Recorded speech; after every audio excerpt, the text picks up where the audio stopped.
Nouvelle souffrance, nouvelle lutte des classes, oui. Avec cette idée qu'il y a un lien entre la souffrance et les innovations sociales et politiques même d'ailleurs. Quand il n'y a pas de souffrance, en général, la situation est stable. La situation sociale est stable. Donc là, nous allons voir la troisième grande souffrance du peuple. J'avais dit, il y a trois grandes souffrances du peuple. C'est la relégation, l'arrêt de l'ascenseur social. C'est tout ce qui se passe notamment en province, où il y a des catégories entières des classes moyennes qui voient leur niveau de vie plutôt baisser. Ça, c'était le premier sujet. Le deuxième sujet, deuxième souffrance du peuple, c'est l'agression par les délinquants et les criminels. Bon, c'est la montée de la criminalité. C'est ce qu'on a vu la dernière fois. Et là, aujourd'hui, la troisième souffrance, donc l'invasion migratoire et l'insécurité culturelle face aux minorités. Donc, qui est le sujet d'aujourd'hui.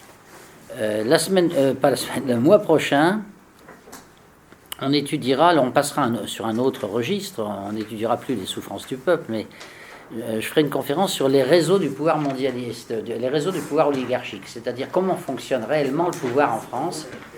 C'est un système de réseau en réalité, où il y a 4 blocs de réseaux. Vous avez le réseau politico-administratif, avec les anciens de l'ENA, les ministères, tout ça, etc.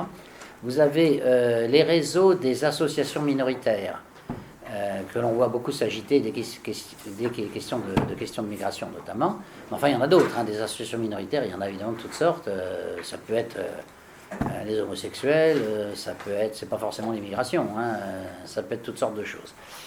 Et donc ces associations minoritaires jouent un rôle important et essayent d'influencer l'appareil de l'État. Ça peut être, même si on les entend au sens large, ces associations minoritaires, ça peut être les syndicats. Parce que les syndicats sont rarement majoritaires dans leur profession, mais pèsent d'un poids tout particulier parce qu'ils sont très organisés. Je pourrais citer aussi les loges maçonniques, qui sont des organisations minoritaires et élitistes, par vocation, je dirais même d'ailleurs, et qui cherchent aussi à faire pression. Donc c'est dans un sens très large. Ensuite, il y a le troisième groupe de réseaux, c'est les réseaux économiques et financiers, bien sûr. Je pense surtout aux très très grandes entreprises, aux réseaux bancaires, aux réseaux internationaux, l'influence américaine sur l'économie française, des choses de ce genre plutôt.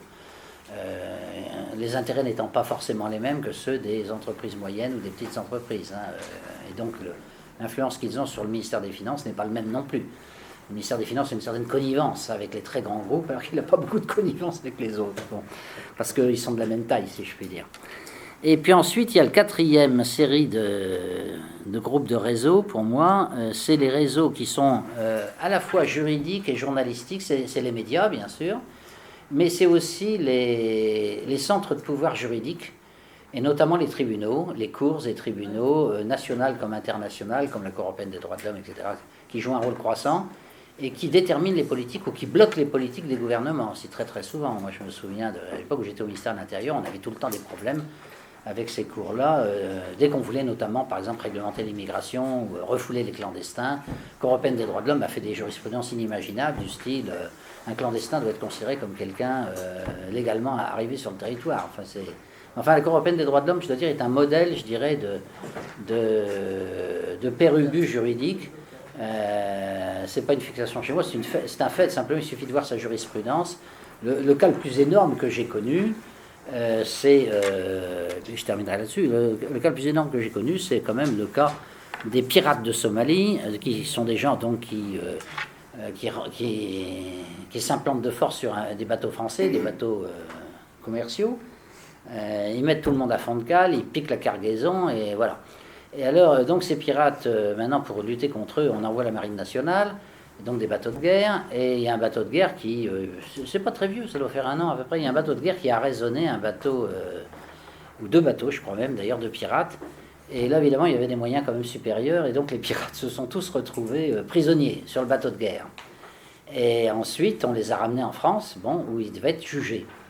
Et les pirates avaient visiblement de bons avocats. Les avocats ont fait remarquer que selon la Convention européenne des droits de l'homme, dans sa dernière version, quand quelqu'un est arrêté par la police ou par la force armée, il doit être transmis à une autorité judiciaire dans les 48 heures.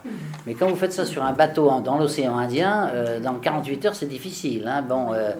Et alors, figurez-vous que la France a perdu ce procès, et nous autres contribuables français avons dû donner 6 000 € à chaque pirate. Ce qui est quand même extraordinaire. Vous avez des criminels qui volent, qui tuent à l'occasion, etc. Et il faut les subventionner parce qu'on n'a pas tout à fait respecté un petit paragraphe qui est dans la Charte européenne des droits de l'homme. Ça, c'est la jurisprudence de la Cour européenne des droits de l'homme. Donc voilà. Merci beaucoup. Il y en a peut-être d'autres qui se promènent. Oui. Alors maintenant, j'en viens à notre sujet de ce soir, qui est un vaste sujet, donc je ne prétends pas tout traiter, bien sûr, mais quelques aspects qui sont peut-être souvent méconnus. Je vais commencer par,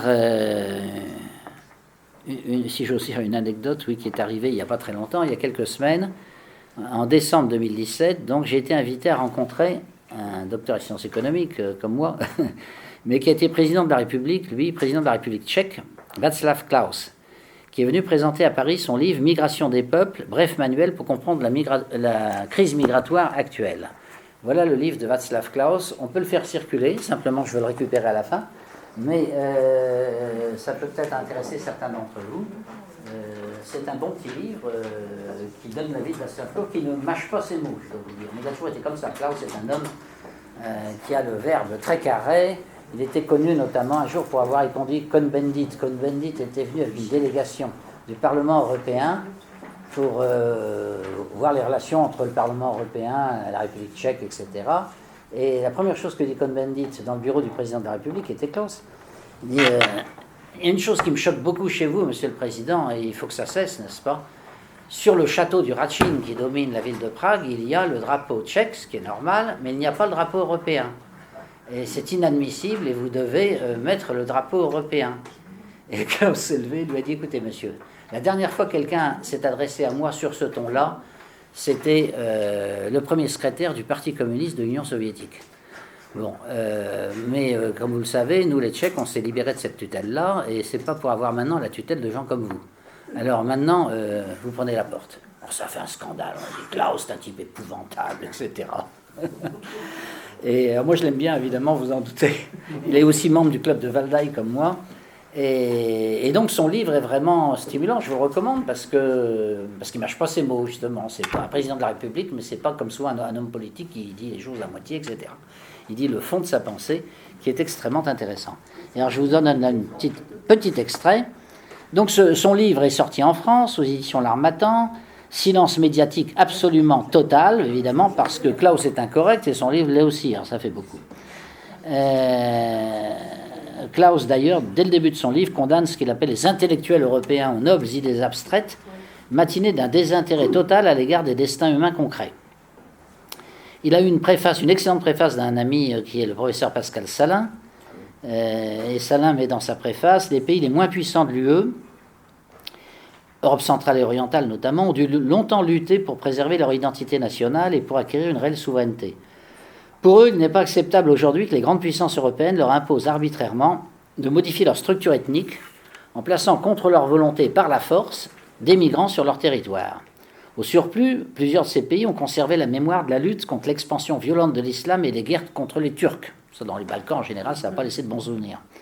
Ils considèrent donc absurde la création artificielle de minorités et d'enclaves musulmanes, lesquelles représentent pour eux une menace inacceptable. Ça, c'est Salin qui écrit ça. Alors, quant à Klaus, il ajoute la chute des régimes communistes en 1990 voulait dire pour les populations de ces pays le refus spontané d'expérimentation sociale motivée du seul point de vue idéologique. Ces idéologies qui demandaient des sacrifices permanents au nom d'un prétendu futur bonheur se sont discréditées. Les habitants d'Europe centrale et orientale ne sont pas prêts à se soumettre à une nouvelle dictature qui cette fois-ci viendrait de Bruxelles. Donc c'est carré, comme je vous disais. Klaus trouve tout à fait normal qu'il y ait des statuts pour les réfugiés, à titre individuel, bien sûr, qui est une loi internationale admise par tous. Il dit l'homme individuel en détresse doit être secouru. Mais par contre, il n'accepte pas l'idée d'un peuple en détresse. On ne traite pas quelques gouttes de la même manière qu'une grande marée. Selon lui, le peuple en détresse imposerait au pays d'accueil des risques d'une autre sorte, des risques de sécurité, des risques économiques, notamment à l'heure de l'endettement pour beaucoup de pays européens qui ont des finances publiques complètement débordées, et il faudrait ajouter des dépenses sociales supplémentaires, des risques d'intégration, des risques de déstabilisation profonde. Il ne cite pas le terrorisme, il aurait pu le citer. Prendre conscience de ces risques justifie de lancer un appel pour sauver nos sociétés. Il s'inquiète notamment de l'insécurité produite par des peuples différents qui ne sont pas intégrés et reproche aux élites de ne pas comprendre le peuple. Il croit à la possibilité de la rééducation effective et rapide des êtres humains. Il croit à la manipulation et l'endoctrinement des masses par les idéologies. Il n'y a aucune différence de ce point de vue-là entre les chrétiens démocrates, les socialistes, les verts et les anarchistes. L'avis de la majeure partie des citoyens est tellement éloigné de l'avis des élites que ces dernières doivent stigmatiser l'avis du plus grand nombre comme étant, un coup de calomnie, comme étant xénophobe, extrémiste, raciste, voire fasciste. Seuls des individus très courageux résistent à cette attaque. La crise migratoire devient donc un catalyseur de la refondation et de la réorientation de la scène politique. Je terminerai d'ailleurs sur ce point, sur les conséquences politiques de l'immigration. Pour Klaus, l'invasion migratoire changerait la composition ethnique et la situation sociale dans le sens souhaité par les élites. En effet, les élites sont hostiles à l'existence d'États nationaux et de peuples européens cohérents. Ils ont compris que c'était un obstacle insurmontable à certains de leurs objectifs. Ils vont donc casser ces structures grâce à l'immigration. On s'attaque notamment à la démographie européenne. Il dit rien n'est prévu au niveau européen pour essayer de redresser la démographie de l'Europe. Actuellement, les seuls pays qui ont vraiment une démographie assez saine en Europe aujourd'hui, c'est la Russie et c'est aussi la Biélorussie. Pour les mêmes raisons, ils ont des politiques un petit peu analogues, disons. Mais partout ailleurs, la population sans migration diminuerait. Et il dit, mais le but apparemment, notamment des Américains, c'est Klaus qui dit ça, c'est de favoriser l'effondrement de la famille et de favoriser la migration pour vaincre ainsi l'Europe par l'occupation étrangère. C'est pour ça, vous voyez, il ne mâche pas ses mots, c'est ce que je disais. C'est pourquoi personne ne s'intéresse à un autre sujet sur lequel je reviendrai d'ailleurs, parce qu'il y a des gens qui ont fait des études là-dessus, c'est-à-dire la perte de main-d'œuvre pour les pays de départ. Personne ne s'intéresse à la pauvreté de ceux qui restent sur place.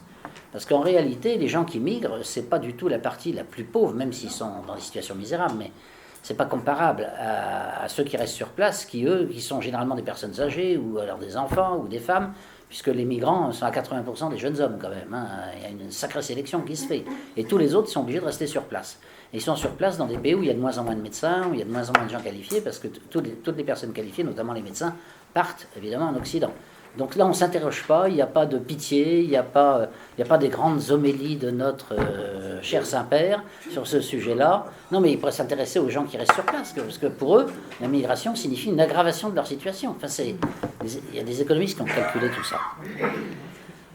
Klaus dit la possibilité d'intégration de millions de musulmans d'un seul coup dans la société européenne, c'est totalement insignifiant. Parce que les migrants qui viennent ne sont pas motivés par des soucis d'intégration, mais sont motivés que par l'argent. Le rêve d'une coexistence fluide relève donc de la pure utopie. D'ailleurs, toutes les grandes expérimentations sociales en histoire se transforment généralement en catastrophes.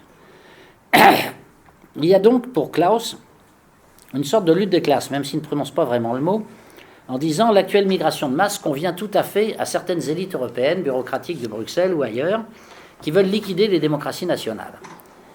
Que faire ? Refuser l'idée que l'Europe est la propriété de Mme Merkel, dit-il, et qu'on ne doit pas dévier de sa ligne, comprendre qu'il s'agit de la survie de nos nations souveraines. La solution nationale exige de ne nous laisser imposer aucun migrant, exiger des référendums, s'appuyer sur nos peuples. Klaus conclut sur les attentats qui sont pour lui une mémato de l'avenir, et là aussi il tient des propos très vifs, disons. Il dit « Les assassins aux noms arabes et aux passeports européens présentés par les médias européens et tchèques de façon politiquement correcte comme étant des Français ou des Belges, ont montré qu'ils n'avaient jamais été, qu'ils n'avaient jamais voulu être ni Français ni Belges, qu'ils détestaient profondément les pays européens dans lesquels ils sont nés et où ils vivent. Pour les élites, les victimes des attentats sont uniquement des taxes collatérales, en quelque sorte, qu'il faut payer pour avoir la voie du progrès, c'est-à-dire la disparition des nations. » Et il dit « Il faut dire non, car il y a déjà eu suffisamment de morts comme cela. » Le cri d'alarme donc du président tchèque, l'ancien président tchèque, est relayé effectivement par les populations dès lors qu'on leur donne la parole à travers les sondages. Je ne parle pas de la Suisse où on fait des référendums sur l'immigration tous les 2 ou 3 ans et qui sont très significatifs. À vrai dire, pour nos compatriotes, par exemple en France, l'immigration de masse, c'est la première cause de souffrance. Pas pour tous les Français, bien sûr. Les sondages montrent, Ipsos par exemple, 6 juillet 2017, que 65% des Français trouvent qu'il y a trop d'étrangers en France. 2 tiers des Français pensent qu'il y a trop d'étrangers, mais contrairement à la Suisse ou à la Californie, il n'y a jamais de référendum évidemment sur le sujet. L'immigration de masse n'a en fait aucune légitimité de type démocratique. Elle viole en permanence les 3 termes de la devise de la République française, liberté, égalité, fraternité. Pourquoi ? Et on pourrait même ajouter un 4e terme qui n'est pas dans la devise, qui est la paix aussi, la paix sociale. Alors d'abord, l'immigration de masse viole nos libertés. Imposée par des accords avec l'étranger ou par des lobbies intéressés liés à la classe dirigeante, l'immigration de masse, dont les passeurs criminels sont les agents quotidiens, est mise en œuvre contre la volonté de la majorité de la population. Les classes dirigeantes veulent faire croire que s'opposer à cela serait contraire aux droits de l'homme et serait par ailleurs irréaliste pour des raisons économiques. Mais en attendant, ces classes dirigeantes s'opposent à toute consultation populaire sur le sujet, alors sauf en Suisse, parce que là c'est une tradition constitutionnelle, donc on ne peut pas s'y opposer. Il y a eu, il y a encore 3 ans, un grand référendum contre l'immigration de masse, où la majorité de la population a demandé toute une série de mesures de renforcement du contrôle des frontières. Donc c'est une dictature d'oligarques, complice parfois même des milieux de passeurs criminels. Là je pense à un pays où ça prend des proportions dramatiques, c'est l'Italie, parce qu'en Italie la mafia on sait qu'elle s'élève jusqu'à des niveaux oligarchiques. Vous avez des gens apparemment de très bons milieux qui en fait sont les grands patrons de la mafia, ça a toujours été en Italie. Bon. Et alors on sait aujourd'hui que la mafia fait partie des gens qui organisent l'immigration par bateau, de masse d'immigrés vers l'Italie qui sont ensuite redistribués dans le reste de l'Europe. Donc là, on a vraiment affaire à des affaires criminelles, disons. Et comme toujours, l'Italie, face à des phénomènes aussi puissants que la mafia, a du mal à se défendre. Bon, elle fait des choses, il ne faut pas dire, mais elle a du mal. Donc l'immigration de masse viole nos libertés puisqu'on ne demande pas l'avis des gens et on leur impose, alors en plus on leur impose avec les nouvelles mesures qui avaient été envisagées par Bruxelles et qui sont relayées par le gouvernement français, qui consistent à demander au préfet de mettre de force dans certains villages des groupes d'immigrés, sans demander l'avis bien sûr du village. Hein, en démocratie c'est quand même assez étonnant parce que c'est des procédures de déplacement de population qui sont habituelles ou fréquentes dans les dictatures les plus dures, hein, où ça se faisait effectivement, on déplaçait des ethnies entières, mais là on fait la même chose dans notre système. Deuxièmement, l'immigration est contraire à l'égalité. Alors ça, c'est des sociologues qui éclairent cette face des choses qui est généralement cachée. À savoir que les classes favorables à l'immigration, on a des sondages par catégorie sociale, hein. C'est-à-dire que la bourgeoisie, les cadres supérieurs, généralement, sont assez favorables à l'immigration. Ce sont ces classes qui évitent soigneusement le contact avec les immigrés, sauf bien sûr pour rendre des services non qualifiés ou peu qualifiés à bas prix. Ce comportement d'évitement, les sociologues appellent ça l'évitement, a été dénoncé par des sociologues comme Christophe Guilluy. Il règne à l'aide de 2 domaines privilégiés, d'une part le logement et l'école. Les promoteurs de cette mixité avec les populations immigrées vivent dans des quartiers où le prix du mètre carré élimine la cohabitation avec toute forme de population de ce type. On vote socialiste par ailleurs, mais on place ses enfants dans des écoles catholiques privées pour éviter la promiscuité avec des élèves étrangers qui souvent sont indisciplinés et font baisser le niveau culturel. Et ça, c'est courant. On connaît tous d'ailleurs parfois des exemples de ce genre. Vous avez l'élu qui parade dans tel ou tel arrondissement de Paris, puis on s'aperçoit que ses enfants sont dans les écoles catholiques. Bon, mais pour les raisons que j'indique, pour des raisons, je dirais presque raciales, tout en étant socialiste, n'est-ce pas, en tenant un discours évidemment tout à fait différent. Alors, donc on a une classe dirigeante qui se protège en fait des conséquences éventuellement désagréables d'une certaine promiscuité, et qui se donne en plus le luxe d'insulter les classes populaires accusées de xénophobie. Alors que les classes populaires n'ont pas ces outils-là. Les classes populaires ne vivent pas dans des appartements où le mètre carré est tellement élevé qui fait que ça élimine évidemment toute une strate de la population. Et les classes populaires ne vivent pas non plus, ne sont pas en mesure non plus d'aller souvent dans des écoles de luxe, religieuses ou pas d'ailleurs, peu importe, pour y mettre leurs enfants. Donc il n'y a aucune égalité. Il y a les gens qui prônent l'immigration, puis il y a les gens qui la subissent. C'est vraiment 2 catégories différentes. Alors après, on s'étonne, quand ma thèse, vous savez, qu'il y a une nouvelle lutte des classes qui se développe en France, ben voilà un exemple. Les intérêts sont totalement contradictoires, évidemment. Troisièmement, l'immigration de masse, et c'est le plus important, peut-être détruit la fraternité. Alors là, c'est des travaux aussi très intéressants qui ont été faits par beaucoup de sociologues. Alors, en France, ils sont quasiment pas diffusés. C'est ça qui est dramatique. Une grande partie de ces travaux sont faits généralement en Angleterre, sont faits aux États-Unis et ne sont pas traduits ensuite en français. Alors,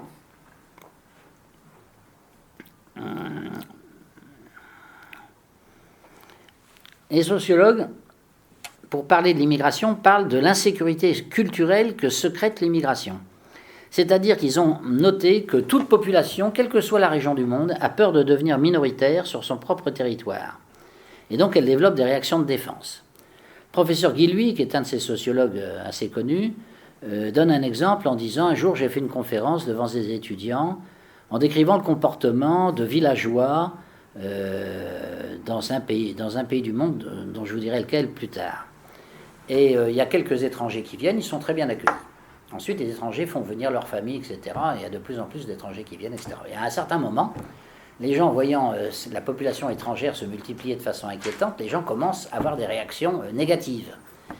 À votre avis, ça se passe où? Réponse des étudiants: oh, probablement dans des villages racistes du sud de la France. Et qui lui répond: bah non, alors vous n'y êtes pas du tout. Je vous parle, alors il a donné le nom du village, là je ne l'ai pas sur moi. Il dit: non, je parle de colonies chinoises qui sont liées à des installations industrielles chinoises installées sur place dans le Maghreb, et notamment en Algérie. C'est-à-dire qu'en Algérie, les Algériens qui voient arriver des Chinois, au début, ils ne sont pas contre, et puis après, ils finissent par avoir des réactions extrêmement vives. Alors, les étudiants, ils étaient complètement déstabilisés, parce qu'ils s'imaginaient évidemment qu'il n'y a que les Blancs qui sont racistes et que les Maghrébins ne le sont jamais, quoi. Bon. Et là, c'était pour montrer justement le côté universel de ces réactions-là. Il dit: quand quelqu'un est dans un milieu culturel homogène avec lequel il est en phase, si ce milieu culturel change complètement et devient très différent, les gens sont pris d'anxiété, se retrouvent dans un monde qui n'est plus tout à fait de leur, évidemment. Et à ce moment-là, la confiance envers le voisin s'effondre complètement. Alors il y a quelqu'un qui a fait une étude très poussée là-dessus, qui est mort maintenant, il n'y a pas longtemps, un sociologue américain qui s'appelle Robert Putnam. Alors, Robert Putnam, c'est un personnage très important. Il a fait un livre qui a un nom rigolo qui s'appelle Bowling Alone, qui s'appelle Jouer au bowling tout seul. C'est pour montrer l'effondrement des structures communautaires aux États-Unis. Il entend par structure communautaire toutes les structures collectives du genre église, syndicats, associations sportives, etc. Et les gens se murent dans un individualisme croissant et avec les inconvénients que ça peut créer en matière de coopération sociale. Alors les sociologues appellent ça le capital social. Le capital social, c'est la capacité de coopérer avec les autres, et notamment avec ses voisins immédiats. Et alors, ils ont fait des études sur des quartiers entiers de villes américaines en fonction de la structure ethnique de ces quartiers. Donc il y a des quartiers qui sont monoethniques, par exemple, où vous n'avez que des protestants blancs, et puis des quartiers où il n'y a que des noirs, et puis vous avez des quartiers qui sont multiethniques. Vous avez un peu de tout. Et les études de Putnam montrent, alors là de façon à peu près, difficile à contrecarrer, montrent que la bienveillance et la confiance envers le voisin s'effondrent complètement dans les quartiers multiethniques des États-Unis.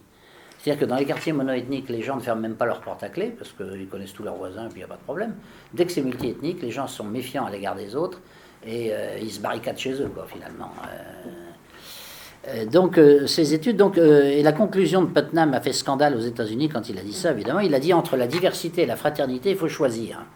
Alors, évidemment, c'est mal vu dans l'état actuel des choses. En France, la France sacrifie plutôt, on pourrait dire, la fraternité. Alors, ce travail de Putnam a été relayé par un autre économiste. Ce n'est pas un sociologue, c'est un économiste d'Oxford qui s'appelle Paul Collier, alors qui est très célèbre outre-Atlantique, mais en France, personne n'en parle. Alors là, c'est le silence le plus total, la censure la plus totale sur les travaux de ce professeur. Il a fait un livre, alors que j'ai ici, qui s'appelle Exodus. Paul Collier, How Migration is Changing Our World.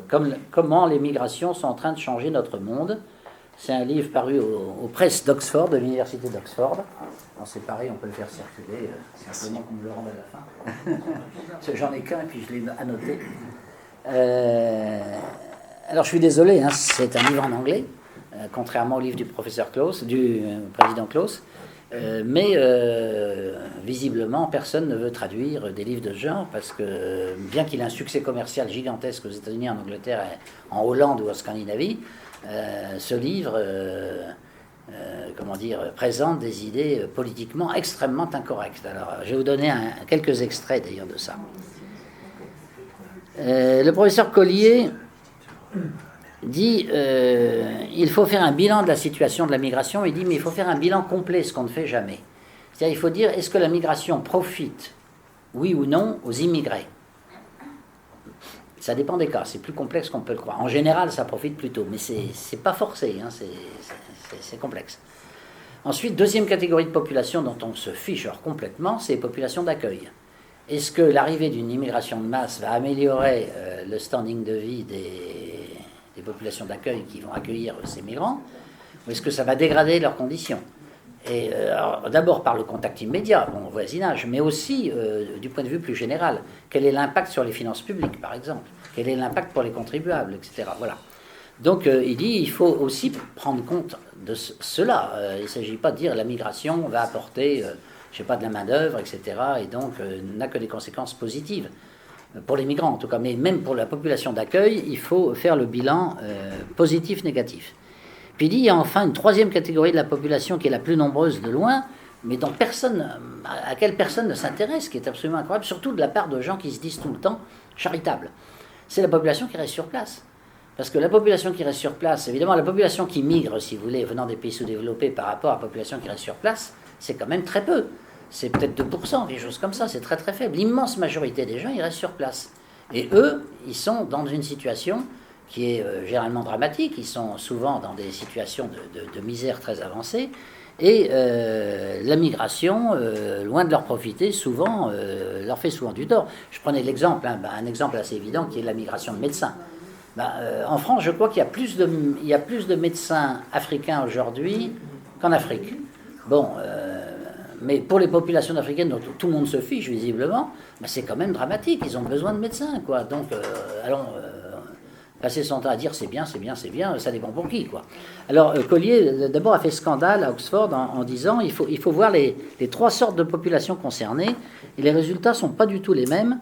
Et il dit, en fait, ce que je voudrais faire sentir, c'est que la migration profite à certains, mais ne profite pas du tout à d'autres. Et il dit, et ce qui est caractéristique, c'est que ce sont les populations les plus pauvres qui subissent le dommage le plus important. Par exemple, dans les pays riches, ce ne sont pas les gens aisés qui souffrent de la migration, hein, qui vont souffrir du trafic de drogue dans le bas de leur immeuble, hein, effectivement. Mais par contre, voilà, donc c'est plutôt les gens modestes qui vont subir ça. Et puis il dit, et dans les pays concernés, les migrants étant souvent des jeunes hommes qui ont une capacité de travail très réelle, même s'ils ne sont pas très qualifiés, ils s'en vont. Et donc ça affaiblit les capacités économiques du pays sur le plan local. Il faut pouvoir payer le voyage, et les pauvres ne peuvent que rester au pays. Ce sont surtout des personnes âgées, des femmes et des enfants. Aucun discours de compassion ne porte sur eux, car le fait de rester sur place n'est pas médiatique. Oui, ce qui intéresse les journalistes, c'est quand ça bouge. Alors, si ils restent sur place dans leur village et crèvent sur place, ça, personne ne s'y intéresse. Bon. Enfin, sauf quelques associations, bien sûr, il y a des gens qui s'y intéressent quand même. Peu de discours de compassion à l'égard de ces gens-là, parce qu'ils restent sur place. Quant au pays d'accueil, Collier note que la migration a un impact surtout sur les pauvres et ne présente pas d'inconvénients pour les cadres supérieurs de la société. Donc la migration ne profite pas du tout à tout le monde, et donc il faut des études assez approfondies pour voir à qui ça profite, à qui ça ne profite pas. Mais ça ne profite pas du tout aux mêmes catégories sociales. Et donc ça peut pousser les catégories sociales à se combattre les unes les autres. Et c'est ce qu'on voit à travers les statistiques électorales aujourd'hui, etc., où les populations pauvres votent pour des partis politiques anti-migratoires et s'opposent, disons, aux populations plus favorisées qui, elles, évidemment, votent différemment. De plus, si aucun barrage n'est fait, alors ça, il a fait des chapitres là-dessus, sur le caractère automatique de la migration dès lors qu'il n'y a aucun barrage. Parce que quand vous avez une colonie dans un pays, la colonie attire évidemment d'autres personnes, ce qui fait qu'il y a un phénomène de boule de neige qui se produit. Alors il dit, c'est une erreur de voir tout à travers le seul prisme de l'économie. Et reprenant le thème du sociologue Putnam, il affirme que la migration favorise toujours la diversité. Alors ça, c'est une règle générale. La migration favorise la diversité par définition. Or, la diversité apporte énormément de problèmes sociaux. C'est la thèse de Putnam dont je parlais tout à l'heure. Alors, il donne l'exemple de l'Allemagne en disant « L'Allemagne a d'abord défendu l'immigration temporaire, puis ensuite a fait du multiculturalisme, et il ne faut pas s'étonner si la première ou la deuxième génération de Turcs ne sont absolument pas intégrés dans la société allemande. » Il faut voir qu'il y a une petite minorité de Turcs, bien sûr, qui s'intègrent, ou qui deviennent même allemands, mais il y en a beaucoup qui ne s'intègrent absolument pas et qui en plus sont agités par des partis ultranationalistes turcs, avec M. Erdogan notamment, qui voulait faire des campagnes électorales en Allemagne. Vous savez, Mme Merkel avait dit non et ça avait fait un véritable drame et elle s'était fait traiter de nazi par Erdogan parce qu'elle ne voulait pas qu'il fasse des campagnes auprès des Turcs, parce qu'il fait des campagnes ultranationalistes auprès des Turcs, évidemment, et ultra-islamistes aussi d'ailleurs. Bon. Donc on voit le genre de problème que ça pose. Il dit la non-intégration réduit le capital social de la société d'accueil, c'est-à-dire les bonnes relations entre les gens. La confiance diminue entre les individus. Il dit d'ailleurs les sociétés n'ont pas du tout le même capital social. Les gens ne coopèrent pas du tout entre eux dans certains pays, comme au Kenya par exemple, où c'est la méfiance généralisée entre tribus. La criminalité est extrêmement variable selon les pays, selon les ethnies. Il dit la culture jamaïcaine est parmi une des plus violentes du globe. Le taux de meurtre est 50 fois plus élevé en Jamaïque qu'en Grande-Bretagne. Donc il ne faut pas s'étonner si ensuite les immigrants jamaïcains à Londres apportent leur culture du revolver avec eux. Alors c'est un professeur d'Oxford qui dit ça, donc il prend beaucoup l'exemple de l'Angleterre évidemment. Il dit, autre exemple, la Californie. Il dit, en Californie, on assistait avec l'immigration mexicaine illégale à l'effondrement des services publics, et notamment des services publics de l'enseignement, qui est tombé extrêmement bas. Autrefois, il y a 50 ans, disons, la Californie avait un très haut niveau d'enseignement par rapport aux autres États américains. Maintenant, elle est au niveau de l'Alabama, c'est-à-dire le niveau le plus faible. Et ça, ce sont des faits très concrets. On aime, on n'aime pas, mais enfin, on peut pas le nier. Alors, il cite aussi des cas, alors là, qui relèvent beaucoup plus de la criminalité, bien sûr. Il cite le cas de Rotherham, au Royaume-Uni, où 1413 jeunes filles de 11 à 16 ans ont fait l'objet de viols collectifs par des gangs de Pakistanais, et ça a duré pendant 10 ans avant que la police se réveille. Ça s'appelle le J-Report. Ça fait beaucoup de scandales en Angleterre, quand même. Et toutes les victimes étaient blanches. Et tous les violateurs étaient tous pakistanais, sans exception. Les autorités ont donc détourné les yeux pour ne pas être accusés de racisme. Et quant au Parti travailliste, il a même refusé de parler de ça par peur de perdre l'électorat ethnique. Donc on arrive vraiment à des choses graves. Et puis alors, si on veut entrer un peu dans le concret, là ça devient vite infernal. Les enfants donc de 15 ans qui étaient ainsi prostitués de force étaient drogués par les proxénètes, menacés de la mort par le feu. On va te mettre le feu si tu dénonces la situation. Enfin, une criminalité dure, quoi. Et aucun enfant pakistanais n'a été traité ainsi par cette communauté de gangsters protestants. Aucun. Aucun. Et selon le professeur Collier, les migrants appliquaient des standards de comportement complètement différents selon la race des enfants. Les enfants anglais de souche, c'était les autres. Donc ils n'avaient aucune valeur. Donc on pouvait faire ce qu'on voulait avec. Mais nos enfants à nous, notre communauté, non, ça, on fera jamais ça. Tout ça, c'est dans des rapports de la police britannique, c'est testé, etc. C'est pas des inventions. Bon, quelques années après, on a eu les attaques sexuelles des migrants à Cologne. Ça a été médiatisé, j'en parle pas plus. À Stockholm, des records de viols ont été enregistrés. La réalité étant cachée par les médias, par la police, par la justice. Ça, c'est aussi le problème des autorités. Moi, je me souviens d'ailleurs, dans mon cas personnel, c'est très vieux déjà maintenant, ça remonte à 1986-88, j'étais député du Pas-de-Calais et j'ai eu beaucoup de mal à introduire des statistiques de délinquance étrangère dans mes rapports. Je faisais des rapports sur le budget du ministère de l'Intérieur, pour voter le budget du ministère de l'Intérieur. Et j'avais mis des statistiques de délinquance étrangère. Et en commission des lois, je me souviens, j'ai 2 députés qui sont devenus hystériques et qui ont demandé qu'on censure les paragraphes où je parlais de ça, en disant que ça allait favoriser le racisme. Et ces députés, ce n'étaient pas, contrairement à ce que vous pourriez penser, des députés d'extrême gauche. L'un était UDF, de Lattre, et l'autre, c'était un député RPR. Mais à l'époque, il faut reconnaître, maintenant je ne sais pas ce qu'il ferait d'ailleurs, parce qu'il a l'air d'avoir des positions différentes, mais à l'époque c'était Jacques Toubon, le président de la commission, et il avait dit si, il faut laisser Blot parler de ça, il n'y a aucune raison, on ne doit pas faire de censure, etc. Ce qui fait que finalement c'est resté dans mes rapports de l'époque. Et ensuite ça a été discuté en débat en séance plénière. Alors, le professeur Collier dit on applique aux migrants dans certains pays le multiculturalisme, c'est-à-dire qu'on leur donne leur droit de développer leur propre culture, mais les indigènes, par contre, doivent supporter des lois antidiscrimination. Donc, il n'y a pas d'équilibre. Il dit le multiculturalisme et la générosité sociale sont perçus donc par le reste de la population comme des privilèges réservés aux migrants. Ensuite, il parle du cas de la France, la voix sur le voile, qui a été très critiquée en Angleterre. Et il dit, pour moi, c'est parfaitement légitime, car c'est une voile qui est... Enfin, le voile, disons, est une institution qui est contraire à l'esprit de fraternité auquel les Français tiennent. Il dit, la liberté de détruire la fraternité ne peut pas être considérée comme un droit de l'homme. C'est le professeur Collier qui dit ça. Et l'auteur conclut, c'est une énorme erreur de ne voir que des individus, comme s'ils étaient tous pareils, et non leur appartenance culturelle. La nation a une identité qui permet des politiques sociales. Le lien social national crée la fraternité, et celle-ci est une émotion qui réconcilie la liberté et l'égalité. Les nations sont diabolisées entre les ultra-individualistes qui méprisent la nécessité de la coopération sociale et les ultra-universalistes qui ont peur du nationalisme agressif. Pour l'auteur, les nations sont des constructions historiques qui restent indispensables et qui ne sont pas dépassées. Réduire la nationalité à sa seule dimension juridique, un nœud de droit et d'obligation, est une forme d'autisme. La vie n'est pas faite que de règles juridiques, mais aussi de sentiments. Et on ne peut pas ignorer ces sentiments collectifs qui forment l'identité collective, justement. Le professeur Collier estime que chaque peuple a une valeur existentielle en soi et n'a donc pas vocation à disparaître. La migration résulte, c'est vrai, d'une décision privée, mais elle cause ce que les économistes appellent des externalités, donc des causes qui ne sont pas prévues au départ, mais des conséquences, disons, qui ne sont pas prévues au départ, et qui peuvent violer les droits des autres qu'il faut donc prendre en compte.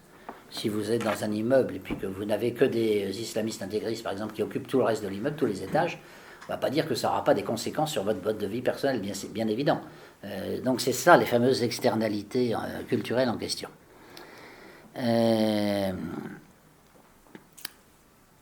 L'arrivée de personnes inemployables, l'arrivée de délinquantes, criminels, l'arrivée de terroristes, évidemment, à plus forte raison, appauvrit forcément le pays d'accueil. La diversité détruit le capital de confiance entre les hommes. Quant aux pauvres qui n'émigrent pas, eux, ils sont complètement abandonnés. Et l'intégration, en fait, dit le professeur Collier, ça s'avère plus difficile que ne le pensaient les intellectuels et les politiciens. On a essayé dans certains pays alors le multiculturalisme, qui a un coût extrêmement élevé. Et on en est en généralement, la plupart du temps, revenu. Aux Pays-Bas, par exemple. Aucune migration ne profite à tous. Et c'est un mensonge de dire le contraire. Il faut voir concrètement qui perd et qui gagne. Ceux qui perdent sont généralement les plus pauvres dans les pays de départ, comme dans les pays d'accueil d'ailleurs. Et si la charité doit être concernée, elle doit s'exercer à l'égard des millions de pauvres des pays d'origine qui ne peuvent pas immigrer, ou des populations d'accueil qui ne peuvent pas non plus se déplacer ou déménager. L'histoire montre que la diversité est souvent un handicap. Alors ça, si on commence à ouvrir le chapitre historique, je vais être très bref, parce que là, il faudrait plusieurs conférences. Mais beaucoup de pays sont morts de l'excès de diversité, voire l'Empire austro-hongrois, par exemple, qui a explosé littéralement au moment du mouvement des nationalités au XIXe siècle et après la guerre de 14-18. L'immigration espagnole a tué l'ancien Pérou, comme chacun sait. L'immigration anglo-saxonne a ruiné le peuple des anciens Celtes dans les îles britanniques. Ça, c'est beaucoup moins connu. Alors lui, il est anglais, Collet, donc évidemment, il fait allusion à ça. Il semble réellement que quand il y a eu les immigrations des Angles et des Saxons en Angleterre, les Celtes ont été vraiment traités comme des esclaves. D'ailleurs, les malheureux Irlandais aussi n'ont pas été forcément bien traités, y compris au XIXe siècle. Hein. Donc c'est bien gentil, l'immigration, c'est une bonne chose. Si vous êtes un Irlandais, l'immigration des Anglais, c'est pas forcément un cadeau. Alors, il prend d'autres exemples. Les colons américains qui ont chassé les Mexicains de Californie. C'est intéressant le cas de la Californie, parce qu'il est très très peu connu, mais il faut savoir que la Californie, il n'y a pas si longtemps que ça, faisait partie du Mexique, en fait. Faisait partie de la colonie espagnole, puis du Mexique. Elle était peuplée, mais très très peu peuplée, de quelques Indiens et de quelques Espagnols, colons, enfin, devenus Mexicains. Et les colons américains sont arrivés en masse, surtout quand on a commencé à dire qu'il y avait de l'or dans les rivières. Et ils sont arrivés en masse, et quand ils sont devenus très très nombreux, ils ont exigé d'avoir, puisqu'ils étaient majoritaires, de s'emparer de la mairie de Sacramento, qui était la capitale de l'époque, et puis d'un certain nombre de positions de pouvoir politique. Les Espagnols ont refusé, évidemment. Alors, il y a eu un conflit, et les Américains, très prompts à dégainer le revolver dans ces cas-là, ont dit comment on s'attaque à des colons américains qui ont la nationalité américaine, il paraît qu'on leur a tiré dessus à Sacramento, eh bien nous déclarons la guerre au Mexique et les forces américaines écrabouillent complètement l'armée mexicaine. Et à la suite de quoi les Américains disent la Californie maintenant est américaine. Voilà. Bon, enfin, moi je veux bien, mais enfin en tout cas, c'est arrivé toujours dans l'histoire. Hein, ça sert à rien peut-être de se scandaliser trop, mais en tout cas, c'est rien de démocratique, c'est le moins qu'on peut dire.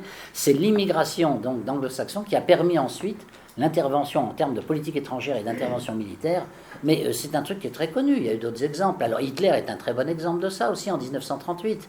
Il allègue le fait qui est indiscutable qu'il y a 3,5 millions de personnes de langue allemande en Bohème, en République tchèque actuelle, et il dit ces gens-là veulent devenir allemands, ce qui était vrai en plus d'ailleurs à l'époque. Et alors, il fait donc toute une histoire au nom du droit des peuples à disposer d'eux-mêmes, d'où la conférence de Munich, où Chamberlain, Daladier, Mussolini, tout le monde se réunit en disant il faut donner raison à M. Hitler, parce qu'effectivement c'est le droit des peuples à disposer d'eux-mêmes, les régions où il y a une majorité d'Allemands doivent revenir à l'Allemagne. Et on découpe donc la Bohème complètement, ce qui fait qu'elle perd toute sa cohérence, parce que géographiquement, le découpage était vraiment dramatique pour les Tchèques, parce qu'il y avait en fait des Allemands partout, enfin plus ou moins. Et alors, donc ça se termine par l'effondrement de la Tchéquie. En 1939, Hitler prend de moins en moins de gants avec les voisins, et il envahit militairement ce qui reste, c'est-à-dire la Bohème tchèque. Et il envahit la Bohème tchèque, et ça se termine donc par la disparition de la Tchéquie. La Slovaquie, elle, s'étant détachée et ayant survécu. Évidemment, en 1945, les Allemands perdent la guerre, et il y a le contre-coup de tout ce qui s'est passé avant, qui fait qu'on dit Beneš, qui est le chef du gouvernement tchèque, demande aux Alliés l'autorisation d'expulser les 3,5 millions d'Allemands. 3,5 millions, c'est quand même beaucoup. Hein. Et ça va être fait avec l'aide de l'Armée Rouge, c'est l'Armée Rouge qui occupe effectivement la Bohème, et ça sera fait en plein hiver, dans des conditions extrêmement dures. Il faut dire que les Allemands aussi avaient créé des conditions psychologiques qui leur étaient évidemment totalement défavorables, donc aucune pitié pour les Allemands.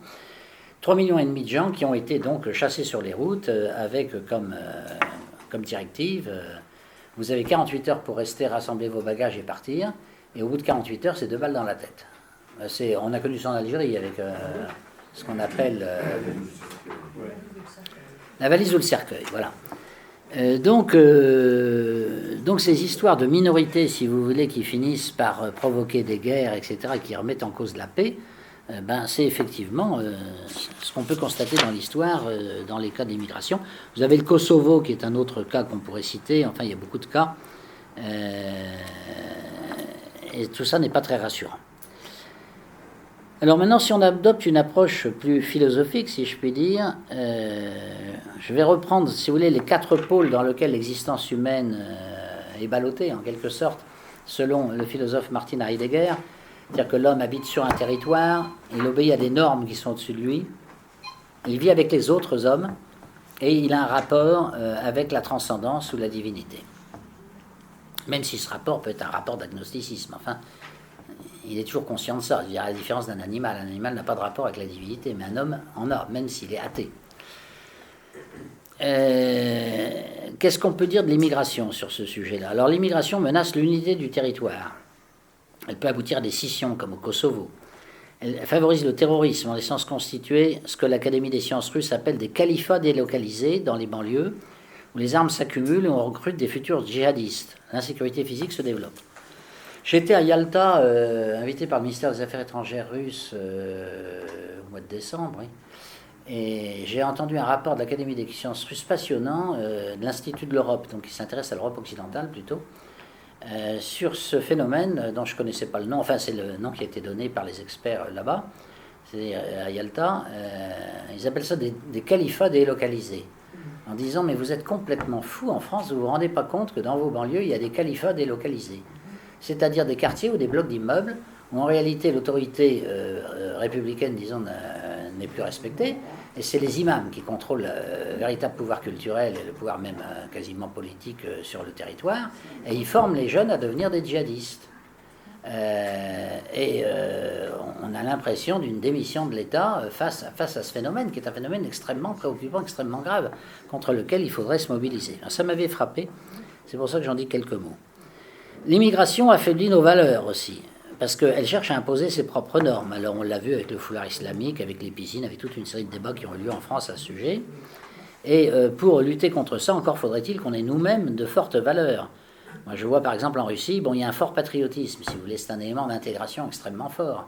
Vous avez des musulmans patriotes russes, bon, ça existe, j'en ai rencontré, mais très sincères. Bon, chez nous, il y en a, mais c'est très rare. En général, majorité, notamment chez les jeunes, ils sont dissidents, si je puis dire, ils sont outsiders par rapport à la société ambiante. Parce qu'il n'y a pas de valeur ici, en fait, hein, donc ils ne peuvent pas s'identifier à des valeurs qui n'existent pas, ou à des valeurs que tout le monde méprise. Bon, parce que les valeurs qui dominent dans la société ambiante en France aujourd'hui, c'est pas le patriotisme. C'est le fric, les appareils électroniques, les boîtes de nuit, la drogue, bon, c'est des trucs de ce genre. Enfin, dans ces milieux-là, en plus, hein, c'est vraiment... Et donc, les islamistes ont un beau rôle à jouer en disant, mais vous voyez, c'est l'immoralité. Le milieu dans lequel vous vivez est un milieu immoral, et donc nous, on vous apporte la moralité. Alors évidemment, après, on s'étonne que ça attire des jeunes, ben, évidemment. L'immigration crée l'insécurité culturelle, affaiblit le niveau de formation des jeunes générations, elle fragmente le tissu social, fait régner la méfiance à l'égard du voisin. Alors, une bonne description d'un tissu social ravagé, justement, par des politiques maladroites, je dirais, a été faite par, vous avez été étonné de l'auteur, par Barack Obama, dans un discours de 2008, qui est cité alors, par un autre auteur que j'affectionne, qui est le prix Nobel d'économie. Alors c'est pareil, personne ne parle de lui. Alors, il y a quand même prix Nobel. Bon. Prix Nobel d'économie, George Akerlof. Akerlof est un disciple de Gary Becker, qui est un autre prix Nobel d'ailleurs, qui s'est beaucoup intéressé aux questions d'immigration, Gary Becker. Mais comme ce qu'il disait était politiquement incorrect, en général, on évite de le citer. Hein. Et Akerlof est donc professeur à l'université de Berkeley. Et il est l'inventeur d'une nouvelle branche de l'économie, et ça c'est assez passionnant, je dois dire, dont j'ignorais tout, moi, jusqu'à une date très récente, qui prolonge les travaux de Becker, qui avait commencé dans ce domaine. Et il a fait un livre avec Rachel Cranton, qui est une économiste aussi, qui s'appelle Identity Economics, l'économie de l'identité. Et ça, c'est une démarche tout à fait nouvelle chez les économistes, qui a été initiée, en fait, à vrai dire, par Becker au départ. Hein. Enfin, Akerlof le reprend à son compte, et il montre que les agents économiques ne font pas leur choix selon uniquement des critères monétaires, mais aussi en fonction de leur identité. Il y a des gens qui peuvent faire, en raison de leur identité, des choix négatifs sur le plan monétaire. Par exemple, quelqu'un qui choisit de devenir officier au lieu de devenir chef d'entreprise, bon, ça veut dire qu'il a renoncé, évidemment, à avoir plus de prospérité économique, hein, mais au nom de son identité, c'est-à-dire au nom d'autres valeurs qui ne sont pas économiques, mais qui pour lui sont extrêmement importantes. Et lui, il essaye d'intégrer, alors c'est l'originalité de la démarche d'Akerlof, c'est d'intégrer dans la science économique ces démarches qui ne sont pas économiques, mais qui sont identitaires, en créant des fonctions d'utilité identitaire, etc. C'est extrêmement intéressant. D'ailleurs, son livre commence de façon très amusante, parce que il raconte l'histoire, ça s'appelle le cas, c'est une histoire qui est passée devant la Cour suprême, le cas Hopkins, qui est vraiment caricatural. Alors Hopkins, c'est une femme extrêmement brillante qui travaille dans un organisme d'État américain qui s'appelle l'Office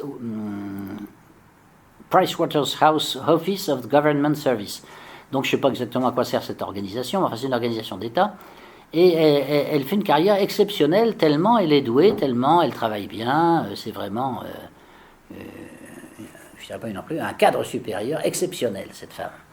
Et alors, cette femme arrive au sommet de la hiérarchie de cet organisme, et elle est mise en concurrence avec 20 personnes, qui sont tous des hommes, il n'y a qu'elle, c'est la seule femme, pour avoir le poste suprême de chef de l'office, quoi. Et alors, à sa grande surprise, elle est pas retenue. Alors, on cherche à savoir pourquoi elle n'a pas été retenue, parce que professionnellement, elle est vraiment excellente. Et alors, on demande à des collègues, enfin on fait des enquêtes pour essayer de savoir qu'est-ce qui s'est passé psychologiquement, parce qu'elle devait être choisie par ses pairs, hein, donc on fait des enquêtes, et il y en a un qui répond, vous savez, elle a besoin d'un cours extrêmement approfondi dans une école de charme. Needs a course in charm school.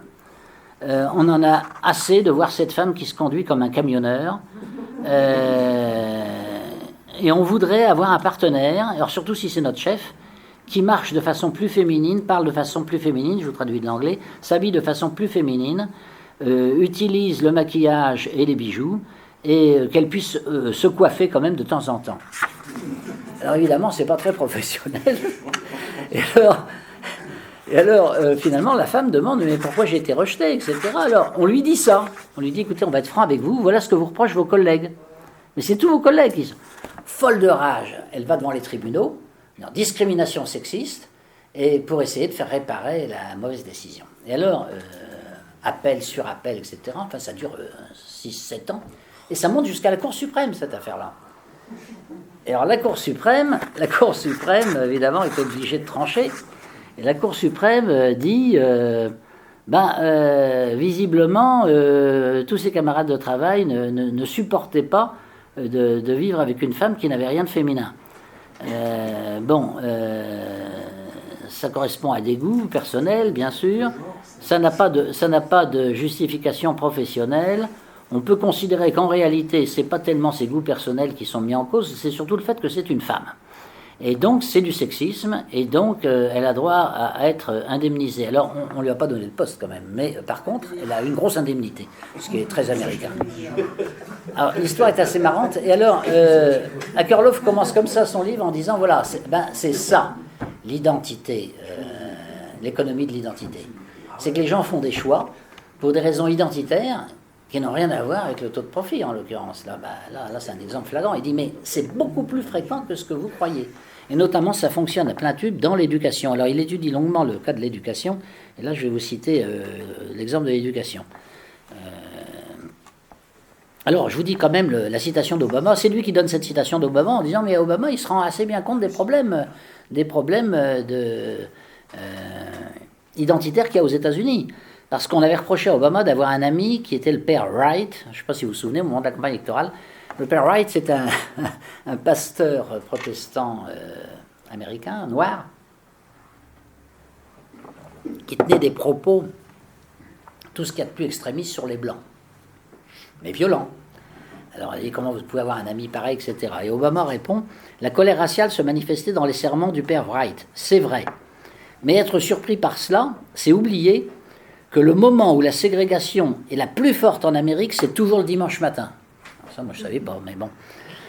C'est-à-dire dans les offices religieux. Mais remarquez, oui, c'est vrai dire dans le sens religieux, au sens large du terme, parce que moi, j'ai eu un jour une confession, si je puis dire, d'un franc-maçon, qui m'a dit, aux États-Unis, je rigole parce que j'ai pas mal d'amis qui sont des Noirs, des anciennes colonies françaises, du Gabon, du Sénégal, etc., mais qui n'ont pas mes idées politiques. Lui, il est gaulliste, ils sont socialistes. Bon.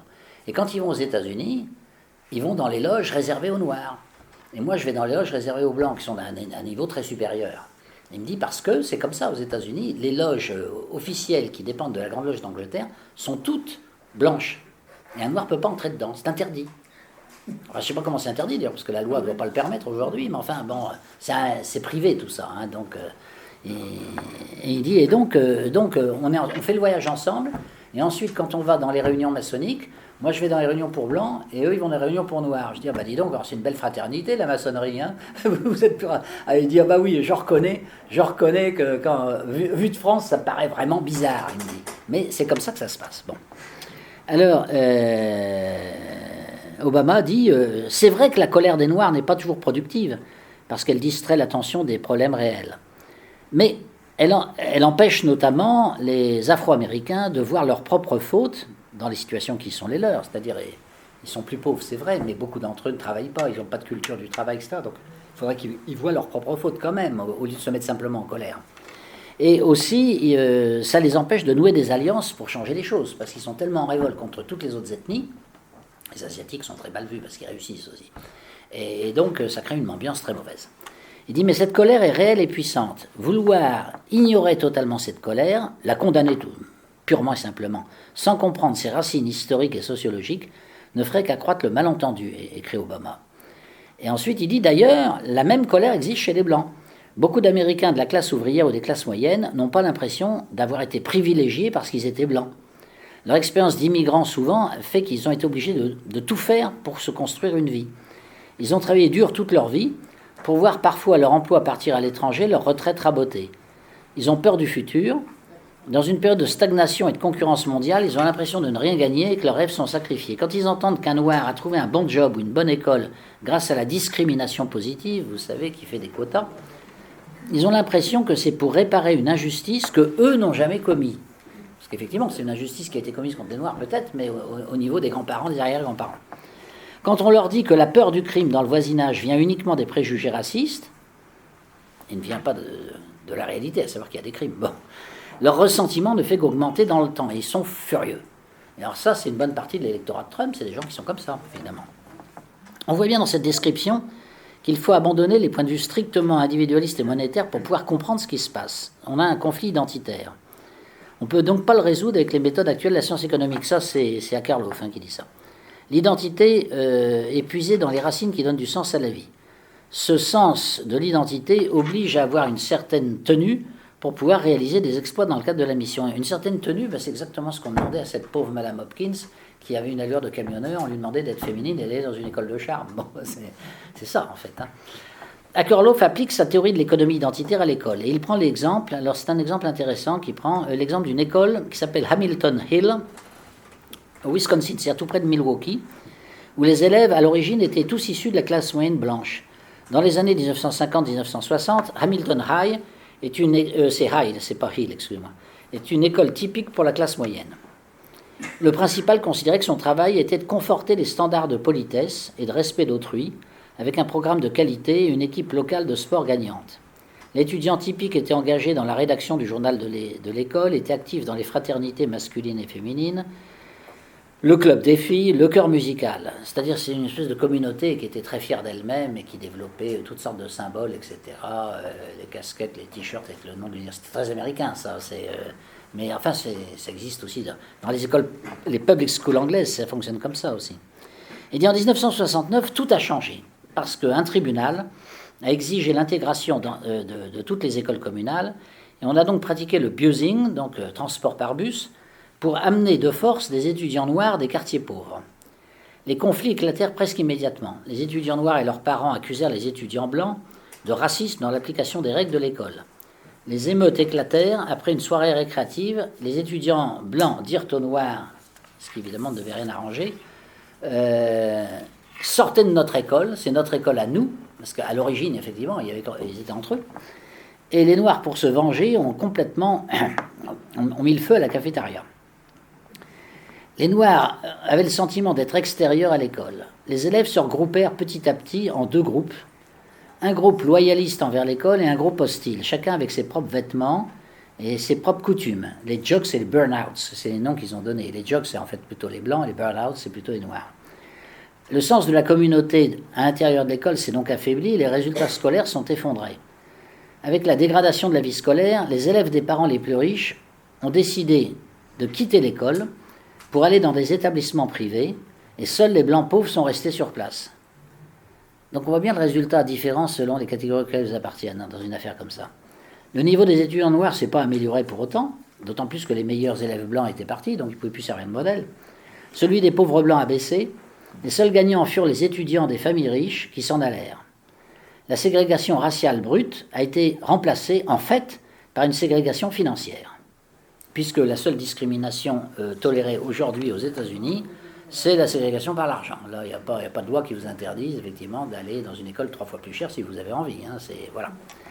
Et Akerlof dit, donc, pour cette communauté de Hamilton High, en fait, on a voulu, avec des bonnes intentions, faire une sorte d'intégration de populations variées, et ça a été une véritable catastrophe par ignorance de l'importance des phénomènes identitaires. On n'a pas du tout pris en compte des catégories sociales, dont les normes et les comportements divergeaient totalement. Et l'intégration recherchée aboutit au contraire à la désintégration et au conflit. On a supprimé l'intégration identitaire d'autrefois pour laisser la place à des formes d'intégration tribale avec des conflits correspondants. A l'inverse, Akerlof il prend l'extrême inverse évidemment, mais qui est assez pertinent. Il prend l'exemple de l'école militaire d'officiers de West Point, qui est bien connue, où l'on donne une nouvelle identité militaire à ceux qui arrivent. Donc les élèves arrivent et puis on leur dit maintenant on va faire de vous des officiers. Alors cessez de rigoler. Et alors là il y a une discipline terrible évidemment qui s'applique. On leur donne une mission, une devise qui est servir la nation avant soi-même, un uniforme en commun, une conscience de soi fondée sur la fierté d'être officier, l'honneur d'être militaire face aux civils. Ce n'est pas du tout l'argent qui motive ces élèves-là bien sûr, mais leur identité patriotique. Et Akerlof bâtit des fonctions d'utilité identitaire, comme font les économistes en général, en montrant que les élèves veulent augmenter cette utilité collective à laquelle ils appartiennent. Donc ils veulent montrer qu'ils sont des modèles dans l'application des règles de West Point. Donc tout le monde adhère aux règles de West Point, effectivement, parce que plus vous adhérez, plus vous intégrez dans l'identité modèle de West Point. Et il dit, c'est ça le problème des identités collectives, c'est que c'est des normes aussi. Les identités imposent des normes. On le voit bien avec les musulmans, d'ailleurs. Les musulmans, ils ont une identité d'islamiste, par exemple, enfin les musulmans extrêmes, ils imposent des normes. Bon, les femmes doivent être complètement couvertes intégralement, l'alcool est strictement interdit, enfin, donc les identités imposent des normes. Et ces normes ont des conséquences, bien sûr, sur tout l'environnement culturel de la société. Donc, ne pas en tenir compte dans les politiques maladroites, on pourrait dire, pour ne pas dire plus, qui ont été menées depuis les années 60, aux États-Unis comme en Europe, ben, évidemment, ça vient du fait qu'on ne veut pas tenir compte de l'existence même de ces identités, qui est une existence absolument évidente. Alors, sur l'analyse de West Point, d'ailleurs, il fait une analyse qui, moi, m'a rappelé deux autres analyses qui sont très différentes, qui concernent l'Allemagne. C'est un livre d'Ernst von Salomon, que peut-être certains d'entre vous ont lu, d'ailleurs, qui est un livre extrêmement célèbre, qui s'appelle Les Cadets, Die Kadetten, qui raconte dans une famille aristocratique allemande comment les parents mettent leurs fils dans une école de cadets et le dressage auquel ils sont soumis. Mais alors ce dressage qui est très dur physiquement, en réalité, leur donne une fierté extraordinaire sur le plan moral. Ils ont l'impression d'être l'élite de l'Allemagne, de sauver la patrie, etc. Et donc, en fait, moralement, ils sont en pleine forme, si je puis dire, tout en ayant une vie très dure sur le plan matériel. Et on retrouve une analyse du même genre intéressante dans un film qui s'appelle La Vague, que vous pouvez peut-être trouver encore d'ailleurs, de Dennis Gansel, qui est un Allemand aussi, Gansel. La Vague, c'est l'histoire d'un jeu de rôle dans une école en Allemagne, une école de banlieue même, hein, une école un peu pourrie.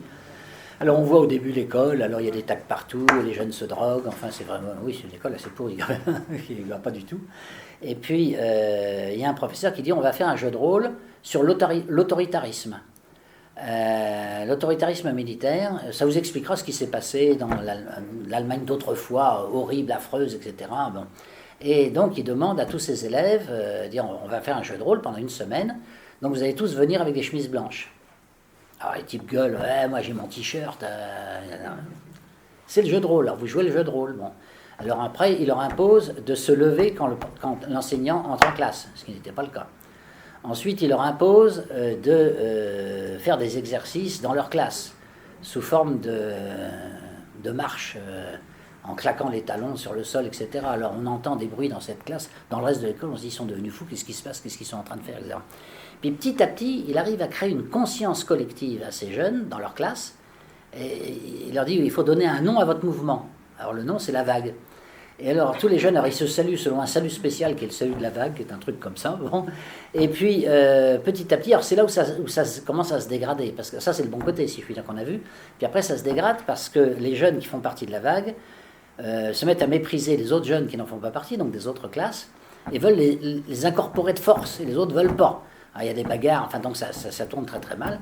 Puis à la fin ça se termine extrêmement mal, enfin tellement mal qu'il y a un des élèves qui se suicide. Et le professeur, lui, il est emmené par les flics, il est emmené par les policiers.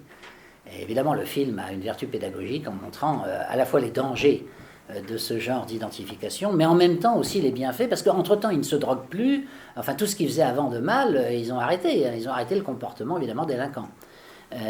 Donc c'est ambivalent. Donc voilà, c'est ça que veut faire passer le metteur en scène. En tout cas, ce qu'il y a de sûr, c'est que c'est une erreur de ne pas vouloir en aucun cas prendre en compte les identités comme on le fait dans la France actuelle. Si on ne veut pas voir si ces identités sont compatibles ou non, ce qui n'est jamais évident. Parfois, il faut même créer une nouvelle identité, c'est le cas pour les militaires de West Point. Et ce n'est pas uniquement une question de moyens financiers, évidemment, c'est une question d'objectif identitaire, je dirais. Si on considère que l'identité a elle-même une utilité sociale. Akerlof, donc, dit ces sentiments de fraternité, de solidarité qui sont créés par l'identité doivent être préservés parce qu'ils sont très positifs pour l'ensemble de la société. Et ça ne peut pas se faire s'il y a trop de diversité. Et donc, s'il y a trop de diversité, le système se délite. Et il dit c'est peut-être la raison numéro 1 avant toutes les autres raisons qui justifient de limiter l'immigration. C'est la thèse d'Akerlof, qui a fait aussi beaucoup de bruit, mais toujours pareil, aux États-Unis, puisqu'ici on n'en parle pas. Alors, on peut appliquer aussi toutes ces questions d'identité aussi au problème de l'héritage chrétien dans les pays occidentaux, bien sûr. On pourrait disserter, mais là j'ai pas le temps, sur l'attitude du pape François, qui veut absolument développer une immigration sans limite, sans égard à toutes ces réflexions-là. Et il a un conseiller pour l'immigration, Peter Sutherland, qui vient de mourir d'ailleurs, paix à son âme, mais qui était le président de la Commission catholique pour l'immigration. Peter Sutherland était le président de Goldman Sachs International. Bon. Déjà, ça donne... il était aussi président honoraire de la Commission trilatérale. Et il a fait toute une série de discours sur les sociétés multiculturelles, disant que l'homogénéité nationale est un frein pour la prospérité. Moi, je veux bien, mais enfin, l'homogénéité nationale des Japonais n'a jamais été un frein à la prospérité du Japon. Enfin, c'est quand même un peu particulier. Alors, il y a des journalistes catholiques, évidemment, qui sont opposés au pape, qui l'accusent d'être au service des intérêts du grand capital financier américain et de mépriser tout le reste.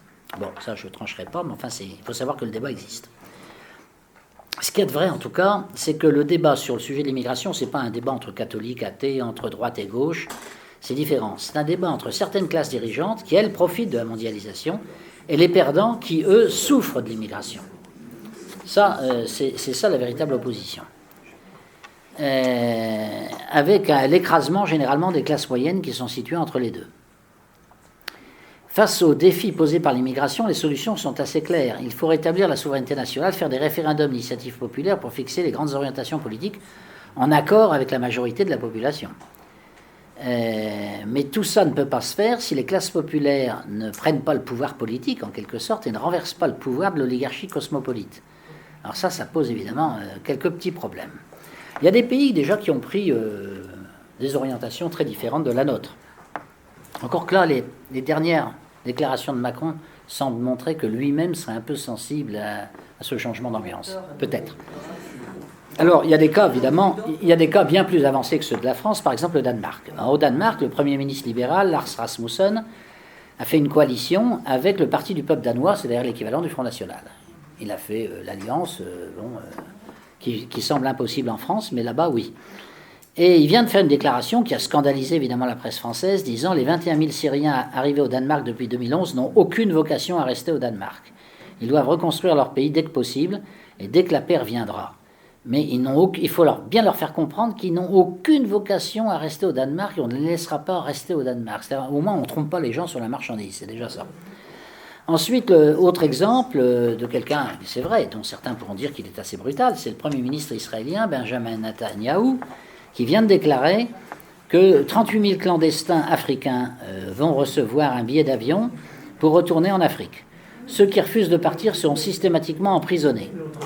Et il se félicite d'avoir construit par ailleurs un mur avec l'Égypte. Parce qu'on parle toujours du mur de Trump, mais enfin il y en a d'autres. Hein. Les Hongrois ont construit un mur contre la Serbie, enfin maintenant, construit des murs partout petit à petit. Mais c'est à cause des réactions des populations, évidemment. Alors, outre l'organisation des retours, qui est une vraie question quand même, dans la mesure où il y a des excès en nombre, il faudrait éradiquer les califats délocalisés. Alors ça, c'est extrêmement grave sur le plan de la sécurité publique et de la lutte antiterroriste.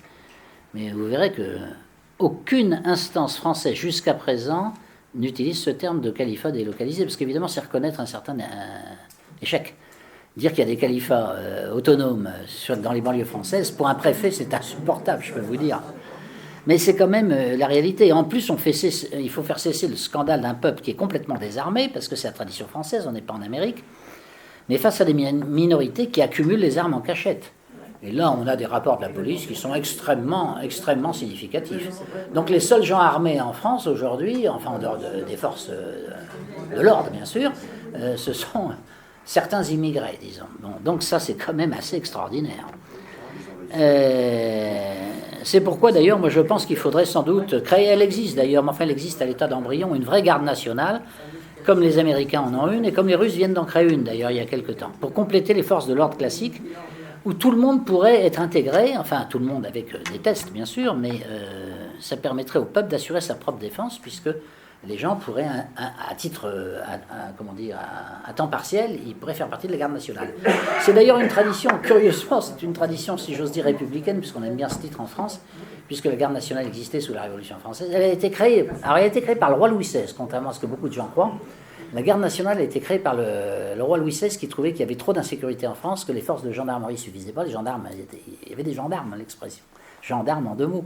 Mais ça ne suffisait pas, et donc il fallait que la population participe à la défense sociale. Et donc on avait créé une garde nationale où il y avait surtout des bourgeois. Et cette garde nationale, créée donc par Louis XVI, est restée sous la Révolution, bien entendu. Lafayette l'a même commandée à un certain moment. Et puis ensuite, elle a traversé un petit peu tous les régimes. Il y en a un qui n'aimait pas trop ça, c'était Napoléon, parce qu'il aimait bien tout centraliser, donc le peuple qui s'arme lui-même. Mais enfin, il ne l'avait pas supprimé. Et puis finalement, à la Restauration, la garde nationale, c'est une tradition, ça reste, hein, c'est à la fois royaliste et républicain. Et finalement, la fin de la garde nationale, je vais vous la raconter, c'est la Commune de Paris. Alors là, évidemment, la Commune de Paris, c'est terrible, hein, c'est une véritable révolution très sanguinaire, et une bonne partie des troupes de la garde nationale sont du côté des communards. Alors Adolphe Thiers, pas l'autre, Adolphe Thiers, Premier ministre, dit faut supprimer la garde nationale. Alors je crois que dans son esprit c'était une mesure plutôt provisoire. Il fallait supprimer la garde nationale telle qu'elle était parce qu'elle était infiltrée de révolutionnaires et il voulait évidemment détruire ça. Bon. Et puis finalement personne n'a jamais voulu la rétablir. Donc finalement il n'y en a plus depuis. Mais enfin je veux dire il y a quand même une tradition historique française. Hein, non, parce qu'il y a des gens qui vont pouvoir dire qu'est-ce que c'est que ça, armer la population, c'est une honte, etc. Il y a une tradition française en la matière qui est à la fois royale et républicaine. Donc il faudra un réarmement moral. Alors ça, c'est tout le problème du patriotisme. Je sors un livre d'ici 2 mois, je pense, sur ce sujet. Et là, on a un bon exemple. D'ailleurs, je l'ai pris comme exemple dans un de mes chapitres sur la Russie, avec l'enseignement du patriotisme en Russie. Il faut développer la culture française partout sur le territoire, protéger notre héritage religieux comme on le fait déjà en Alsace-Lorraine avec le Concordat. Conclusion, la question de l'immigration de masse, c'est la question centrale peut-être aujourd'hui de la vie politique française. On le voit d'ailleurs bien, les nouveaux partis populistes apparaissent dans toute l'Europe, se développent partout, principalement et essentiellement en raison de l'immigration. Alors j'ai fait une liste, là je ne vais pas vous embêter trop avec ça parce que ça serait un peu long, mais enfin vous avez des tas de partis qui dans les années il y a 15 ans disons n'existaient pas pratiquement, qui brusquement sont montés jusqu'à 15-20%. Vous avez le Parti libéral de Geert Wilders aux Pays-Bas, vous avez le Vlaams Belang en Flandre belge qui fait 10%, le Front National en France appartient à cette catégorie bien sûr, l'Alternative pour l'Allemagne AFD fait 12%, mais dans certaines régions comme la Saxe, jusqu'à 40%, enfin, ce qui est impensable dans un pays comme l'Allemagne, bah, vraiment impensable. Hein. Ça, c'est à cause, évidemment, des décisions de Mme Merkel un peu irréfléchies, disons, sur l'immigration illimitée. En Autriche, le FPE, c'est le parti libéral, à 35% des voix au présidentiel. Il gouverne avec les chrétiens démocrates. Contrairement à la France et à l'Allemagne, il n'y a pas de tabou, disons, sur le parti anti-immigré, et anti-immigration, plus exactement. Et donc, ce parti, FPE, gouverne avec les chrétiens démocrates. J'ai appris d'ailleurs par là même, parce que j'ai fait une petite étude des différents partis populistes qui existent en Europe occidentale, et j'ai découvert que le FPE avait un accord d'amitié avec Russie Unie. Il a obtenu 17% aux législatives. Alors en Suisse, bon, la Suisse est toujours un cas à part. Hein. Vous savez que le parti, disons, qui critique l'immigration, qui défend l'identité nationale, s'appelle l'Union démocratique du centre. Donc en France, ça ferait penser plutôt à M. Bayrou, mais c'est pas ça du tout. Mais je crois que le vrai nom du parti, c'est son nom allemand, puisqu'il existe dans les 2 parties de la Suisse, bien sûr. En allemand, ça s'appelle Schweizerische Volkspartei, c'est-à-dire le parti du peuple suisse. Et ça correspond assez bien, je crois, à l'identité de ce parti. Il fait quand même 30% des voix en 2015. Hein. C'est le premier parti de Suisse, avant tous les autres partis. Et en principe, sur les 7 ministres, il y en a 2 qui doivent lui appartenir. Oui, parce qu'il n'y a pas de ségrégation entre les partis politiques en Suisse. Tout le monde travaille avec tout le monde.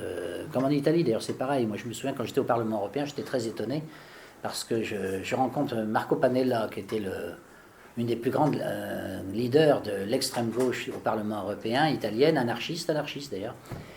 Et je lui dis, vous savez que vous surprenez beaucoup de gens dans notre Parlement parce que vous avez la réputation d'être un ami de Jean-Marie Le Pen. Il dit, ah oui, mais Jean-Marie, c'était mon ami, on était au collège, on était à l'université ensemble, on a fait du droit ensemble, et donc c'est un copain. Et ce que je veux pas, moi, c'est qu'on le censure. Et il y a toujours ces gens de la droite bourgeoise, du centre, qui veulent le censurer, etc. Et ça, je ne suis pas d'accord, parce que moi, je suis anarchiste, donc je suis pour la liberté, et donc je n'hésite pas à défendre. Et il défendait Le Pen, et ça paralysait complètement les autres, qui disaient, c'est pas possible, on peut quand même pas condamner Le Pen, parce qu'on voulait lui mettre toute une série de punitions, si je puis dire. Il dit, on ne peut pas faire ça, alors que la personnalité la plus éclatante de l'extrême gauche du Parlement était pour Le Pen. C'était Marco Pannella. Et en Italie, effectivement, j'ai constaté, j'ai été à des réunions de partis politiques italiens, et il se passe des choses qui sont impensables en France, mais qui par contre existent aussi en Russie. Par exemple, en Italie, vous avez... je suis à des réunions du parti...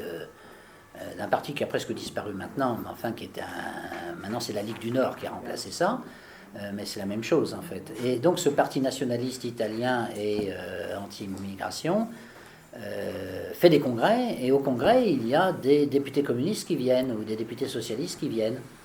Alors je dis, ah bon, mais comment ça se fait qu'ils sont là? Il dit, mais nous c'est pareil, quand il y a un congrès du parti socialiste, du parti communiste, nous on y va. Parce qu'on est tous des élus du peuple, il n'y a aucune raison, on ne va pas faire une ségrégation entre nous. Bon, en France, c'est pas ça. Vous ne trouverez pas des gens du Front National aller au congrès de Mélenchon et se faire accepter. Et le contraire n'est pas vrai non plus, d'ailleurs. Donc vous avez une tension, disons, entre les partis politiques beaucoup plus faible. J'avais noté un petit peu la même chose, d'ailleurs, en Russie aussi, mais alors ça, c'était une autre occasion, c'est vrai, puis dans un cadre différent, puis c'était un cadre religieux. J'avais été invité à un concile de l'Église orthodoxe russe, dont le titre était, le sujet du concile, qui était marqué sur un calicot au-dessus de la tribune, une foi, une histoire, une patrie. Bon, déjà, ça donne le ton quand même, hein. C'est pas tout à fait le pape François, ça. Une foi, une histoire, une patrie. Et c'est là où j'avais vu le président des musulmans du Tatarstan dire « Je suis un patriote russe et je demande à tous mes imams de prier pour l'âme de Saint-Serge de Radonège, car c'était un grand patriote russe. » Bon, ça, c'est des trucs que vous n'entendez pas beaucoup en France, dans les milieux musulmans. Et je vois Zyuganov, le secrétaire général du Parti communiste. Et je dis aux gens qui étaient autour de moi, qui étaient plutôt des ecclésiastiques, qui m'avaient invité, évidemment, je leur dis, mais qu'est-ce qu'il fait là, Zyuganov? Il me dit, mais heureusement qu'il est là, c'est normal, qu'est-ce que vous lui en voulez? Je dis, mais il est communiste. Mais oui, mais les communistes, mais c'est un grand chrétien, vous savez, c'est un homme extrêmement chrétien, extrêmement... Je dis, ah bon, d'accord, j'ai rien dit. Hein. Mais c'est pareil, hein, en France, il y a des espèces d'oppositions, si vous voulez, politiques ou religieuses, qui sont des oppositions presque de semi-guerre civile, et qui font un tort énorme à la nation française, évidemment. Hein. Il vaut mieux que les gens se rassemblent, quitte à se tolérer. Bon, on va donner des leçons de tolérance, mais sur le plan politique, on n'est pas tolérant du tout. Monsieur Wauquiez, j'imagine qu'il est tout à fait prêt à accueillir chez lui, sans doute, des immigrés de Libye, peut-être, mais en tout cas, il ne veut pas serrer la main de Marine Le Pen. Bon, alors, comme intolérance, c'est quand même pas mal. Bon, c'est comme ça. Alors, l'UDC, d'ailleurs, alors en Suisse, oui, où le climat est très différent d'ici, l'UDC a été à l'origine d'initiatives populaires sur le droit d'asile, les naturalisations démocratiques, la construction de minarets, le renvoi des étrangers criminels, adoptés d'ailleurs par le peuple, contre l'immigration de masse, etc. Donc je passe sur les autres pays, il y aurait beaucoup de choses à dire. Les pays qui n'ont pas connu de nouveaux partis populistes sont uniquement le Portugal, l'Espagne, la Roumanie, la Bulgarie, la Slovénie. Des pays en fait où le problème migratoire n'est pas ressenti dans sa gravité qu'il a ailleurs. Il faut remarquer d'ailleurs que chaque fois qu'un parti a voulu se recentrer sur des thèmes moins sensibles que l'immigration, parce que c'est arrivé un certain nombre de fois, alors qu'est-ce qu'il fait dans ce cas-là? Il parle moins d'immigration en se disant je vais diaboliser, donc je ne parle plus d'immigration, mais je vais parler des excès du pouvoir économique américain, ça peut être un problème. Les abus de l'Europe de Bruxelles, ça peut être un problème. Les questions fiscales, c'est un problème aussi. En général, le parti qui fait ça, il est aussi autour de 4-5% des voix. En Scandinavie, notamment, l'expérience a été faite nombreuses fois. Et dès qu'un parti, ça a été le cas en Suède notamment, il y avait le parti des démocrates suédois, ils se sont dit on ne va pas parler d'immigration parce qu'on va nous traiter de racistes. Parce qu'en Suède, il y a une intolérance qui est comme en France. Hein. Bon, on ne peut pas parler de certains sujets. Ils se sont dit donc on va plutôt parler de l'Europe de Bruxelles. Ils faisaient 4% des voix. Puis il y a eu un leader qui a remplacé l'ancien leader. qui s'est dit si, il faut parler de l'immigration, maintenant ça devient trop grave, etc. C'est au moment des affaires Merkel, etc., quand il y a une masse qui est arrivée en Suède, et son parti est monté tout de suite à 20% des voix. Donc on voit bien ce qui est porteur de voix et ce qui est moins porteur, je dirais. Les autres thèmes sont porteurs aussi, mais moins. Et ce sont des raisons profondes qui expliquent les changements de la carte politique. Alors selon Guy Luy, qui est un sociologue vraiment à lire, si la mise en avant du populisme s'est généralisée parmi les élites, c'est parce que ça permet d'imposer un diagnostic par le haut en décrédibilisant le diagnostic du bas, celui des classes populaires. Or, contrairement à ce que l'on croit, le diagnostic rationnel et objectif, c'est celui des classes populaires, parce que c'est elles qui vivent au quotidien depuis 30 ans les effets de la mondialisation. Et son corollaire lié à l'immigration. Aléas de cohabitation, quartiers difficiles, problèmes de logement, déshérence de l'école, instabilité démographique.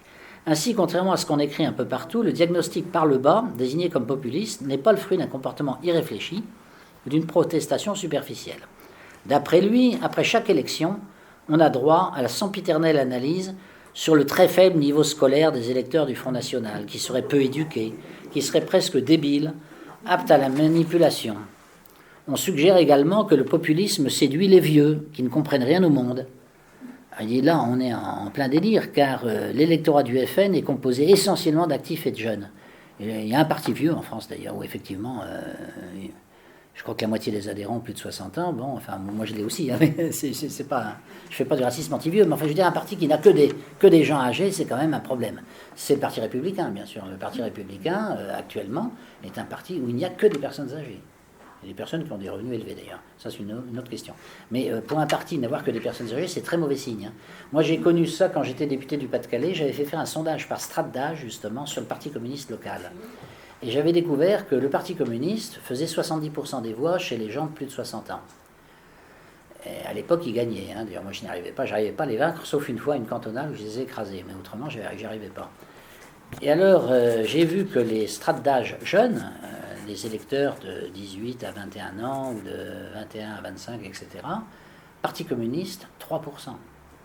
Je me suis dit, ah ben là c'est très très net, ils n'arrivent plus à se renouveler, et dans les années qui viennent avec le remplacement des générations, peu à peu, c'est très lent bien entendu, mais enfin c'est inéluctable. Hein.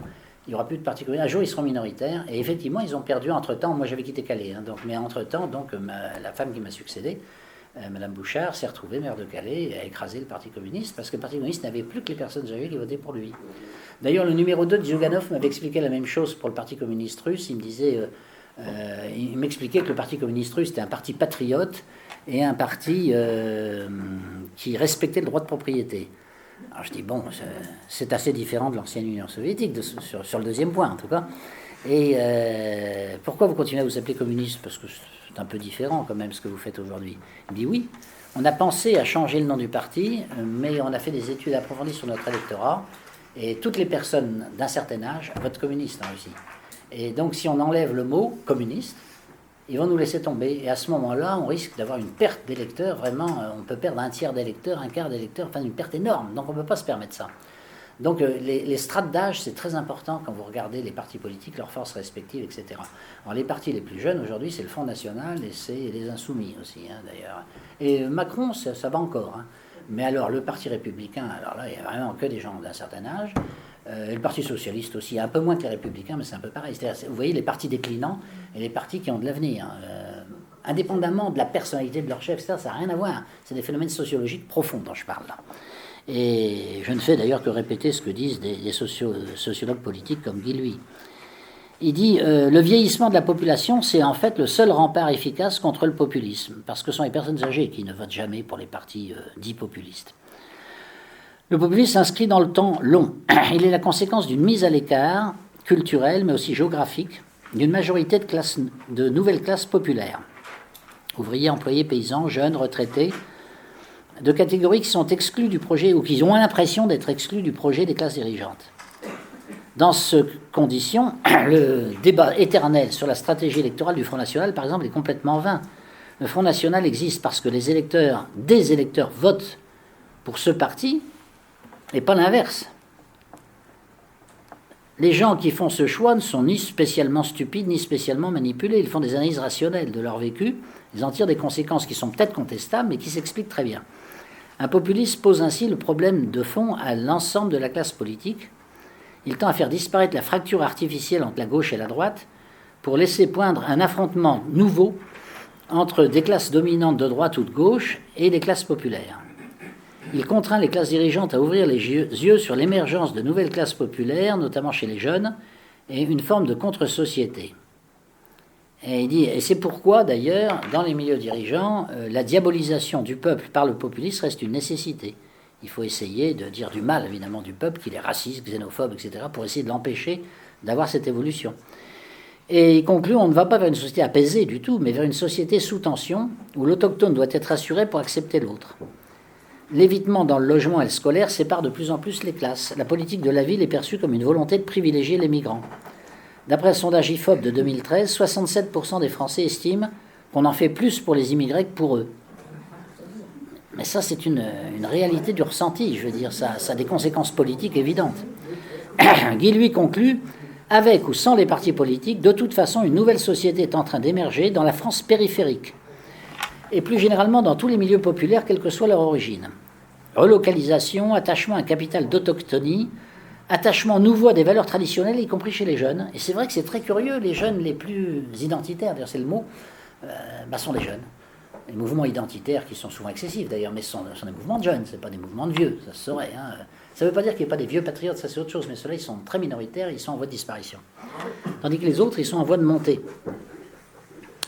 Les catégories populaires se sont déjà affranchies de la doxa des classes dominantes, dit Guy Lui. Sans visibilité politique, ils exercent déjà une pression sur l'ensemble du système de représentation politique. Tout cela aboutira forcément à une recomposition des partis. Sans l'émergence de cette nouvelle géopolitique, c'est-à-dire de nouveaux rapports de force, le risque est réel de voir les radicalités sociales et politiques se multiplier. Si on ne tient pas compte des nouvelles aspirations populaires, les gens vont devenir de plus en plus violents, des deux côtés d'ailleurs. Hein. Et il dit, et dans ce cas-là, le conflit pourrait se muter d'ici quelques années vers une forme de guerre sociale à basse tension. Donc il n'exclut pas, même à la limite, des risques de guerre civile. Bon, mais il n'est pas le seul d'ailleurs à dire ça. Donc voilà, si vous voulez, les conclusions assez originales, si vous voulez, qu'on peut tirer aujourd'hui de la sociologie et même de la science économique autour de cette question de l'immigration. C'est ce dont je voulais vous faire part ce soir. Merci de votre attention.